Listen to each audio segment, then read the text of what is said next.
வணிக முன்னேற்றம் மற்றும் ஆசீர்வாத ஜெப அறிக்கைகள். இயேசு கிறிஸ்துவே என் வணிகத்தின் கர்த்தர். இந்த வணிகம் தேவனுக்கே சொந்தமானது.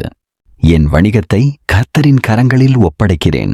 கர்த்தரின் தயவு என் பணியில் தங்கியுள்ளது. தேவனே என் மூத்த கூட்டாளி. என் வணிகம் நீதியின் மேல் கட்டப்பட்டுள்ளது. கர்த்தர் என் திட்டங்களை நிலைநிறுத்துகிறார். தீர்மானங்களுக்கு தேவன் ஞானம் தருகிறார். என் வணிகம் விண்ணக அதிகாரத்தின் கீழ் இயங்குகிறது. என் வணிகத்தின் மூலம் இயேசு மகிமைப்படுகிறார். வாய்ப்புகளின் வாசல்கள் எனக்கு திறக்கப்படுகின்றன. தேவன் திறந்ததை மனிதன் மூட முடியாது. தெய்வீக தொடர்புகள் என்னை அடைகின்றன. சரியான வாடிக்கையாளர்கள் எனக்கு கொடுக்கப்படுகிறார்கள். சர்வதேச வாசல்கள் திறக்கப்படுகின்றன. ஒப்பந்தங்கள் எனக்கு சாதகமாக அமைகின்றன. தாமதங்கள் அகற்றப்படுகின்றன. இழந்த வாய்ப்புகள் மீட்டெடுக்கப்படுகின்றன. தயவு எனக்காக பேசுகிறது. என் வணிகம் விரிவடைகிறது. கர்த்தர் என் தேவைகளையெல்லாம் பூர்த்தி செய்கிறார். நான் பற்றாக்குறையில் அல்ல, நிறைவில் நடக்கிறேன். செல்வமும் ஐசுவரியமும் என் வீட்டில் உள்ளது. செல்வமுண்டாக்கும் வல்லமை தேவன் தருகிறார். பணப்புழக்கம் விடுவிக்கப்படுகிறது. இலாபம் நிலையாக அதிகரிக்கிறது.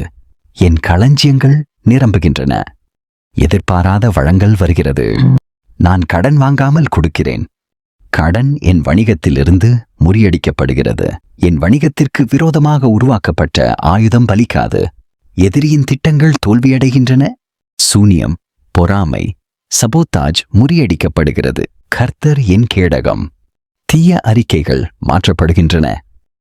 என் வணிகம் தெய்வீக பாதுகாப்பில் உள்ளது. கர்த்தர் எனக்காக போராடுகிறார். எல்லா எதிர்ப்புகளையும் நான் ஜெயிக்கின்றேன். எதிரியின் முகாமில் குழப்பம் உண்டாகிறது. என் வணிகத்தின் மேல் சமாதானம் ஆட்சி செய்கிறது. தெய்வீக யோசனைகள் எனக்கு வருகிறது. லாபகரமான வழிகளை தேவன் கற்பிக்கிறார். சிறப்புடன் நான் உழைக்கின்றேன்.